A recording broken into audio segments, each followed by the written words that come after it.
ಕಲೆ ಸಾಹಿತ್ಯ ಸಂಸ್ಕೃತಿಗೆ ಹೆಸರಾಗಿರುವಂಥ ರಾಷ್ಟ್ರಕೂಟರ ನೆಲೆಬಿಡು ನೃಪತುಂಗನ ನಾಡು ಕಲಬುರಗಿ ಜಿಲ್ಲೆಯ ಸೇಡಂ ತಾಲೂಕಿನಲ್ಲಿ ಪ್ರಕೃತಿಯಿಂದ ಸಂಸ್ಕೃತಿಯೆಡೆಗೆ ಎನ್ನುವಂಥ ಘೋಷವಾಕ್ಯದಲ್ಲಿ ವಿಶಾಲವಾದ 240 ಎಕರೆ ಪ್ರದೇಶದಲ್ಲಿ ನಡೆಯುತ್ತಿದೆ ಭಾರತೀಯ ಸಂಸ್ಕೃತಿ ಉತ್ಸವ ಕೊತ್ತಲ ಸ್ವರ್ಣ ಜಯಂತಿ ಕಾರ್ಯಕ್ರಮ. ಈ ಒಂದು ಕಾರ್ಯಕ್ರಮದಲ್ಲಿ ವಿಶಾಲವಾದ 240 ಎಕರೆ ಪ್ರದೇಶದಲ್ಲಿ 9 ಲೋಕಗಳನ್ನು ಸೃಷ್ಟಿ ಮಾಡಲಾಗಿದೆ. ಈ ಒಂದು 9 ಲೋಕದಲ್ಲಿ ದೇಶದ ಸಂಸ್ಕೃತಿ, ಕಲೆ, ಕೃಷಿ, ಉತ್ಸವ, ಜ್ಞಾನ, ವಿಜ್ಞಾನಗಳ ಪ್ರದರ್ಶನ ನಡೀತಾ ಇರುವಂಥದ್ದು. ಹಾಗಾದರೆ ಈ ಒಂದು ಉತ್ಸವದಲ್ಲಿ ನಡೀತಾ ಇರುವಂಥ ಲೋಕಗಳಲ್ಲಿ ಏನೇನಿದೆ ಅಂತಕ್ಕಂಥ ವಿಚಾರವನ್ನು ನಾನಿದೀಗ ನಿಮ್ಮ ಮುಂದೆ ತರ್ತಾ ಇದ್ದೀನಿ.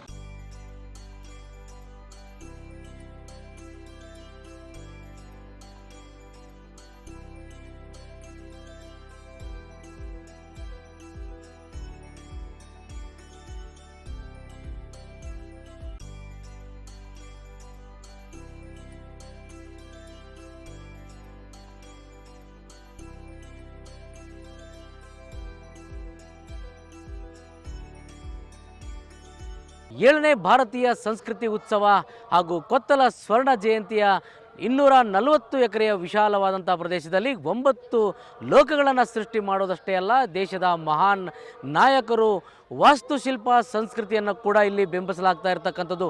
ಸೇಡಂ ನಗರದ ಪುರಾಣ ಕಥೆಗಳಲ್ಲಿ ಬರುವಂಥ ಐತಿಹಾಸಿಕವಾದಂಥ ಬಾಣಂತಿ ಕಂಬ ಕೂಡ ಒಂದು. ಆ ಒಂದು ಬಾಣಂತಿ ಕಂಬ ಇಲ್ಲಿ ಪ್ರದರ್ಶನ ಮಾಡಲಾಗ್ತಾ ಇರತಕ್ಕಂಥದ್ದು. ಇದರ ಹೊರತುಪಡಿಸಿ ಕೂಡ ಸಾಕಷ್ಟು ಮಹಾನ್ ನಾಯಕರುಗಳ ಪುತ್ಥಳಿಗಳನ್ನು ಇಲ್ಲಿ ಪ್ರದರ್ಶನ ಮಾಡಲಾಗ್ತಾ ಇದೆ. ಅದನ್ನು ಕೂಡ ನೋಡೋಣ.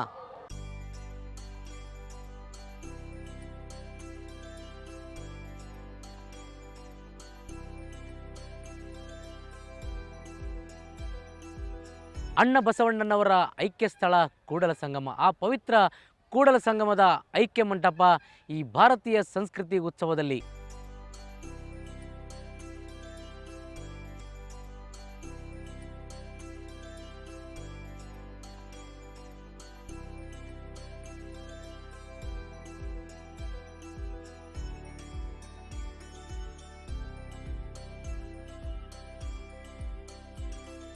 ವಿಜಯನಗರ ಸಾಮ್ರಾಜ್ಯದ ಗತವೈಭವವನ್ನು ಸಾರುವಂಥ ಹಂಪಿಯ ಕಲ್ಲಿನ ರಥವನ್ನು ಈ ಒಂದು ಭಾರತೀಯ ಸಂಸ್ಕೃತಿ ಉತ್ಸವದಲ್ಲಿ ಶಿವರಾಜ್ ರಾಂಪುರ್ ಅವರ ಕೈಯಲ್ಲಿ ಅರಳಿದೆ.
ಭಾರತೀಯ ಸಂಸ್ಕೃತಿ ಉತ್ಸವ ಹಾಗೂ ಕೊತ್ತಲ ಸ್ವರ್ಣ ಜಯಂತಿ ಉತ್ಸವದ ಹಿಂದೆ ಪೂಜ್ಯ ಶ್ರೀ ಮಡಿವಾಳಯ್ಯ ಸ್ವಾಮೀಜಿಗಳ ಆಶೀರ್ವಾದ ಇರತಕ್ಕಂಥದ್ದು. ಕಾರಣ ಅಂತಂದರೆ 1974ರಲ್ಲಿ ಕೇವಲ 7 ವಿದ್ಯಾರ್ಥಿಗಳೊಂದಿಗೆ ಕೊತ್ತಲ ಬಸವೇಶ್ವರ ಶಿಕ್ಷಣ ಸಂಸ್ಥೆಯನ್ನು ಆರಂಭಿಸಿದರು. ಇಂದು ಹೆಮ್ಮರವಾಗಿ ಅದು 7,000 ವಿದ್ಯಾರ್ಥಿಗಳೊಂದಿಗೆ 200ಕ್ಕೂ ಅಧಿಕ ಸಿಬ್ಬಂದಿಗಳನ್ನು ಹೊಂದಿರುವಂಥದ್ದು. ಇವರ ಸಂಯುಕ್ತಾಶ್ರಯದಲ್ಲೇ ಇಂದು ಭಾರತೀಯ ಸಂಸ್ಕೃತಿ ಉತ್ಸವ ನಡೀತಾ ಇರತಕ್ಕಂಥದ್ದು. ಹೀಗಾಗಿಯೇ ಈ ಒಂದು ಭಾರತೀಯ ಸಂಸ್ಕೃತಿ ಉತ್ಸವದಲ್ಲಿ ಈ ಒಂದು ಪೂಜ್ಯ ಶ್ರೀ ಮಡಿವಾಳಯ್ಯ ಸ್ವಾಮೀಜಿಯವರ ಪುತ್ಥಳಿಯನ್ನು ಅನಾವರಣಗೊಳಿಸಿರ್ತಕ್ಕಂಥದ್ದು. ಈ ಪೂಜ್ಯ ಸ್ವಾಮೀಜಿಗಳ ದರ್ಶನಕ್ಕೆ ಎಲ್ಲ ವಿದ್ಯಾರ್ಥಿಗಳು, ಭಾರತೀಯ ಶಿಕ್ಷಣ ಸಂಸ್ಥೆ ಅಷ್ಟೇ ಅಲ್ಲದೆ ಪ್ರತಿಯೊಬ್ಬ ವಿದ್ಯಾರ್ಥಿಗಳು ಕೂಡ ಈ ಸ್ವಾಮೀಜಿಗಳ ದರ್ಶನವನ್ನು ಇವತ್ತು ಪಡ್ಕೊಳ್ತಾ ಇದ್ದಾರೆ.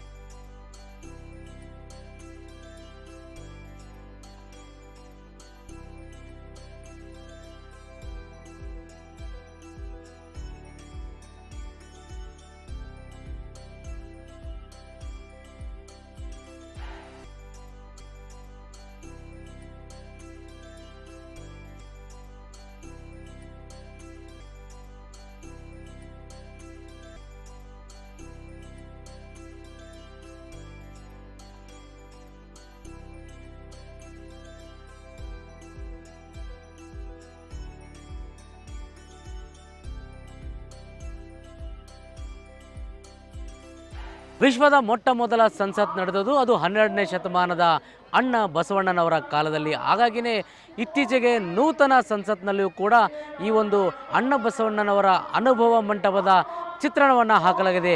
ಅಂಥ ಒಂದು ಅನುಭವ ಮಂಟಪದ ಚಿತ್ರಣವನ್ನು ಈ ಒಂದು ಭಾರತೀಯ ಸಂಸ್ಕೃತಿ ಉತ್ಸವದಲ್ಲಿ ಹಾಕೋದರ ಮೂಲಕ ಜನರಲ್ಲಿ ನಮ್ಮ ಸಂಸ್ಕೃತಿಯ ಜಾಗೃತಿಯನ್ನು ಮೂಡಿಸಲಾಗ್ತಿದೆ.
ಹನ್ನೆರಡನೇ ಶತಮಾನದಲ್ಲಿಯೇ ಸಮಾಜದಲ್ಲಿ ಸಮಾನತೆಗಾಗಿ ಹೋರಾಡಿದ ಅಂತರ್ಜಾತಿ ವಿವಾಹಕ್ಕೆ ನಾಂದಿಯನ್ನು ಹಾಡಿದ ಅಣ್ಣ ಬಸವಣ್ಣ 12ನೇ ಶತಮಾನದಲ್ಲಿ ಎಲ್ಲ ಜಾತಿ ವರ್ಗವನ್ನು ತೆಗೆದುಕೊಂಡು ಸಂಸತ್ತನ್ನು ನಡೆಸಿದಂಥವರು, ಮೊದಲ ಸಂಸತ್ ಎನ್ನುವಂಥ ಕೀರ್ತಿಗೆ ಪಾತ್ರರಾಗಿರ್ತಕ್ಕಂಥವರು.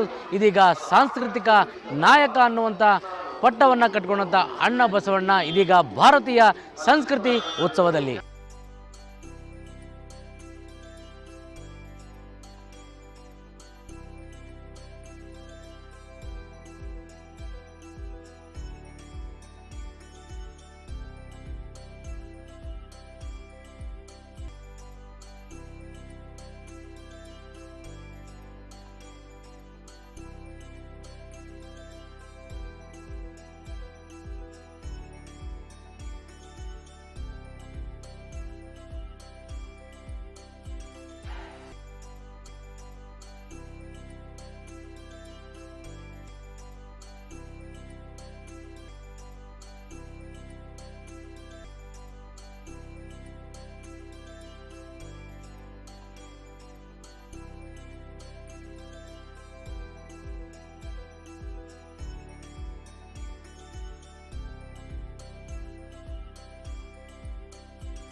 ಆಗಸ್ಟ್ 1947ರಲ್ಲಿ ಭಾರತಕ್ಕೆ ಸ್ವಾತಂತ್ರ್ಯ ಬಂತು. ಆದರೆ ಇಂದಿನ ಕಲ್ಯಾಣ ಕರ್ನಾಟಕ, ಅಂದಿನ ಹೈದರಾಬಾದ್ ಕರ್ನಾಟಕ ಪ್ರದೇಶ ಮಾತ್ರ ಹೈದರಾಬಾದ್ ನಿಜಾಮನ ಕಪಿಮುಷ್ಟಿಯಲ್ಲಿತ್ತು.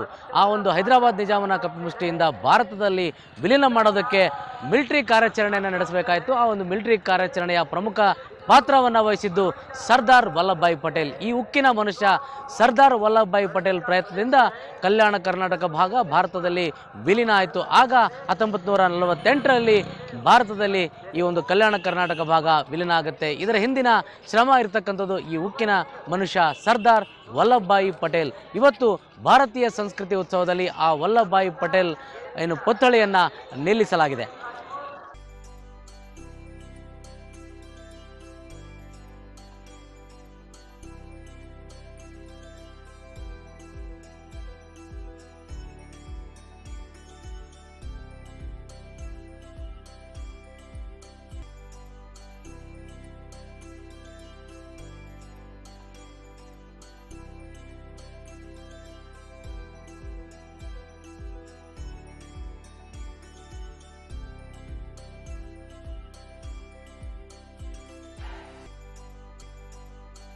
ನೃಪತುಂಗನ ನಾಡು, ರಾಷ್ಟ್ರಕೂಟರ ಬೀಡು, ಕಲಬುರಗಿಯ ಸೇಡಂ ತಾಲೂಕು ಸಾಕಷ್ಟು ಐತಿಹಾಸಿಕ ಪ್ರಸಿದ್ಧಿಯನ್ನು ಹೊಂದಿರತಕ್ಕಂಥದ್ದು. ಹಾಗಾಗಿಯೇ ಈ ಒಂದು ನೆಲದಲ್ಲಿ ಇವತ್ತು ಭಾರತೀಯ ಸಂಸ್ಕೃತಿ ಉತ್ಸವ ಸ್ವರ್ಣ ಜಯಂತಿ, ಕೊತ್ತಲ ಸ್ವರ್ಣ ಜಯಂತಿ ನಡೀತಾ ಇರತಕ್ಕಂಥದ್ದು. ಈಗ ಈ ಒಂದು ಸೇಡಂನ ಐತಿಹಾಸಿಕ ಪ್ರಸಿದ್ಧಿ ಹೊಂದಕ್ಕಂಥ ಪುರಾಣ ಪುಸ್ತಕಗಳಲ್ಲಿ ಬರುವಂಥ ಬಾಣಂತಿ ಕಂಬವನ್ನು ನಾನು ಮೊದಲಿಗೆ ತೋರಿಸಿದ್ದೇನೆ. ಇದೀಗ ಕೊನೆಯಲ್ಲಿ ಕಲಬುರಗಿಯ ಒಂದು ಬಿಜಿನಹಳ್ಳಿ, ಈ ಒಂದು ಐತಿಹಾಸಿಕ ತಾಣ 12ನೇ ಶತಮಾನದಲ್ಲಿ ಅಣ್ಣ ಬಸವಣ್ಣನವರ ಒಂದು ಪಾದುಕೆಗಳನ್ನು ಹರಳಯ್ಯ ದಂಪತಿಗಳು ತಮ್ಮ ತೊಡೆಯ ಚರ್ಮದಲ್ಲಿ ನಿರ್ಮಾಣ ಮಾಡಿಕೊಟ್ಟಿದ್ದರು. ಆ ಒಂದು ತೊಡೆಯ ಚರ್ಮದಲ್ಲಿ ನಿರ್ಮಾಣವಾಗಿರ್ತಕ್ಕಂಥ ಐತಿಹಾಸಿಕ ಪಾದುಕೆಗಳು ಸೇಡಂ ತಾಲೂಕಿನ ಬಿಜಿನಹಳ್ಳಿ ಗ್ರಾಮದಲ್ಲಿ ಇವತ್ತಿಗೂ ಕೂಡ ಪೂಜಿಸಲ್ಪಡುತ್ತವೆ. ಹಾಗಾಗಿನೇ ಈ ಒಂದು ಸೇಡಂ ನೆಲ ಪುಣ್ಯ ನೆಲ ಅಂತಲೇ ಹೇಳಲಾಗ್ತಿರ್ತಕ್ಕಂಥದ್ದು. ಇದು ಮೊದಲ ಸಂಚಿಕೆಯಲ್ಲಿ ನಾನು ಇವೆಲ್ಲವನ್ನು ತೋರಿಸಿದ್ದೇನೆ. ಮುಂದಿನ ಸಂಚಿಕೆಯಲ್ಲಿ ಮತ್ತಷ್ಟು ಲೋಕಗಳು, 9 ಲೋಕಗಳು ಈ ಒಂದು ನೆಲದಲ್ಲಿ ಸೃಷ್ಟಿಯಾಗಿರ್ತಕ್ಕಂಥದ್ದು. ಜ್ಞಾನ, ವಿಜ್ಞಾನ, ಕೃಷಿ ಲೋಕಗಳು ಕೂಡ ಇಲ್ಲಿ ಸೃಷ್ಟಿಯಾಗಿವೆ. ಮುಂದಿನ ಸಂಚಿಕೆಯಲ್ಲಿ ಆ ಒಂದು ಲೋಕಗಳ ದರ್ಶನವನ್ನು ನಾನು ಮಾಡಿಸ್ತೇನೆ. ಅಲ್ಲಿವರೆಗೂ ನೋಡ್ತಾ ಇರಿ SSB TV, ಇದು ವಿಶ್ವಾಸದ ಉಸಿರು.